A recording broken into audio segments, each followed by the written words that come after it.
Hello and welcome. Not so very long ago, there was a simpler time when any talk about J.K. Rowling in Catholic circles was generally limited to a discussion between diocesan exorcists and fans of the Harry Potter books. Back then, the diocesan exorcists would warn Catholic parents against allowing their children to read the Harry Potter novels or reading the books themselves, because they perceived from their experience that the romanticization of magic presented a danger to the soul and to our society. But fans of the books disagreed. They insisted that magic was only a metaphor and that no one would take it very seriously, while the moral and ethical content of Rowling's books were unashamedly Christian and even constituted a new Narnia genre for a younger generation, much welcomed and much needed. Well, we're not in a position to gauge what damage and what kind of damage might have been caused to a generation of children through the glamorizing of magic, but we are in a position to judge the integrity of J.K. Rowling's ethics herself.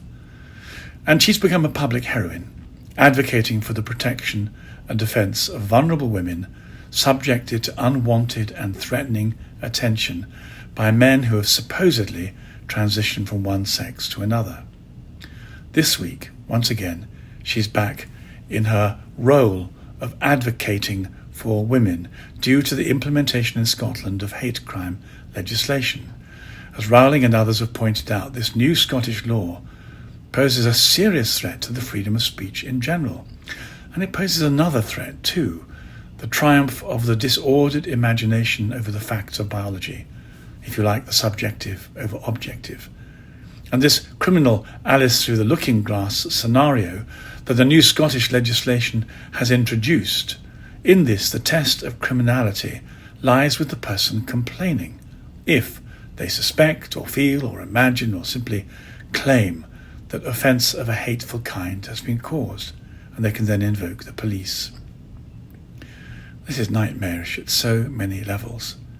It's difficult to believe that progressive ideology has managed and been allowed to achieve such a cultural, psychological and political coup. It's hard to understand why there's no collective outcry from the British churches, amongst others. But so far the bishops and priests are remaining largely silent. The legislation creates a criminal offence of stirring up hatred, expanding on similar criteria based on racist abuse that's been on the statute books for decades, and it extends the offence to other grounds on the basis of either age or disability, race or religion, orientation of sexual orientation, and of course most controversially transgender identity. The penalty for stirring up hate ranges from a fine to a prison term of up to 7 years. The secular conversation has taken up the issue of freedom of speech and the issue of preferencing the subjective over the objective. Thank goodness, some people out there are arguing back. But the more serious issue of the whole concept of hate crime as a species of thought crime is not being addressed at all, it's just being accepted. This ought to be a category error, a mistake in logic, in which something belonging to one category is presented as, in fact, belonging to another category. And this, the Church has an interest and duty in correcting. I remember as a law student, too many decades ago, I and my colleagues were taught that it was already an accepted axiom you couldn't legislate for virtue. It was impossible to make human beings better by passing laws, though the left constantly tries to, that would make them more virtuous. The task of law instead was to restrain antisocial or criminal behaviour. It couldn't create virtue or make people good. The older view, upon which our society had been built, took a different anthropology. It was a Christian one. Christianity taught and recognized that there was a flaw in human nature that we called sin, that original sin, in fact, which we have in the drama of Genesis. But since then there's been an ideological struggle in the West, offering a different analysis of the human condition, one which is secular and hubristic. It's replaced the Christian worldview over the recent decades. And the result was the eradication of this Christian insight into the human condition. And it's led to the replacement of the concept of sin with the illusion of human perfectibility. which is achieved by a double whammy of education and then coercion. The illusory wishful thinking associated with Rousseau has now become the new anthropology from the left. But as Jordan Peterson constantly points out with such a cogency, it always follows the same trajectory. They try education first, then coercion. When that fails, they imprison opponents. And looking at Solzhenitsyn's Gulag Archipelago, for example, what follows after that are death camps. In fact, the death toll associated with these progressive campaigns of social compulsion over the last 100 years amounts to something over 60 million deaths under Stalin and 80 million under Mao Zedong. It's the same ideology. The introduction of thought crime amounts to what has almost become a reflex response from the progressive left, as it seeks to extend its power and control from the political sphere into the sanctuary of the human heart and mind. The whole edifice of thought crime is not only predicated on a misreading of human nature and the reality of the human condition, but it's also a harbinger of aspiring state control, which ought to concern us profoundly. Progressive secular culture pursues its ambitions in its labelling and othering of the neighbour as instead racism, despite the fact it can't define race and doesn't know what it is, or misogyny, but you'll notice it's never androgyny, or any one of the other spurious and illegitimate phobias, from homophobia to Islamophobia, but never Christianophobia, which have been invented as to further the fantasy of correctable thought crime and extend its controlling reach, and add as instruments of censorship.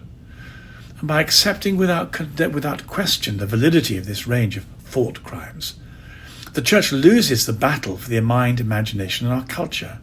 Human beings are not perfectible through education and coercion. There are no examples of that succeeding. Instead, our diagnosis is what we call sin, which covers all those things that are thought crime, which is a mixture of flawed aspiration in the human heart and mind. And much though we value, treasure, and have everywhere extended education, the Catholic prognosis is in fact a restored relationship with our Holy Creator, our Father, through the sacrifice of Christ. But our cowardly and insecure adoption of these labels of secular misbehaviour, and our scurrying along to be notionally anti-racist, anti-bullying, anti-phobic, as the most utopian secularist, is a danger type of category error, because thought crime cannot be remedied, either by social ostracization or by legislation. And the discovery that the state has reached such a level of self-confidence and stupidity that it has implemented legislation to criminalize what it calls the hate crime of misgendering ought to have started the loudest of alarm bells amongst Christians. Hate cannot be remedied by legislation or social disapproval, and the refusal to challenge the flawed anthropology that it's based on will lead to a surrender of our human rights to the totalitarian aspirations of progressive utopianism from the left. While this means evangelism is not only a matter of duty and desire that it always has been, but now, more pressingly, the only means of saving our society from falling into a grip of a police state that has taken to itself the right to know what's in our mind, and to lock us up until otherwise satisfied with our mode of thinking.